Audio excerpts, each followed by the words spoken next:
TV. ত্রয়োদশ জাতীয় সংসদ নির্বাচনে রাজশাহী সদর ২ আসন থেকে বিএনপির মনোনীত প্রার্থী মিজানুর রহমান মিনুর পক্ষ থেকে মনোনয়নপত্র সংগ্রহ করেছেন তার নেতাকর্মীরা। সোমবার দুপুর ১২টার দিকে আঞ্চলিক নির্বাচন কর্মকর্তার কার্যালয় থেকে রাজশাহী মহানগর বিএনপির নেতাকর্মীরা মিজানুর রহমান মিনুর পক্ষ থেকে মনোনয়ন ফর্ম সংগ্রহ করেন। এ সময় সিনিয়র জেলা নির্বাচনী কর্মকর্তার নিকট প্রয়োজনীয় কাগজপত্র জমা দেওয়া হয়।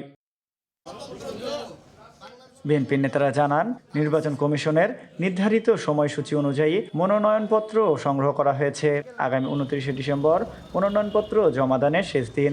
এর আগেই যে কোনো দিনে ফর্ম পূরণ করে প্রয়োজনীয় কাগজপত্র প্রার্থী নিজেই রিটার্নিং অফিসারের কাছে মনোনয়নপত্র দাখিল করবেন। আমাদের ৫৩-২ জনাব মিজানুর রহমান মিনুর পক্ষে আমরা মহানগর বিএনপি আজকে মনোনয়নপত্র উত্তোলন করেছি। আমরা লক্ষ্য করছি যে সারা বাংলাদেশে এই নির্বাচনকে বানচাল করার জন্য ইতিমধ্যে ষড়যন্ত্র শুরু হয়েছে, আপনারা জানেন।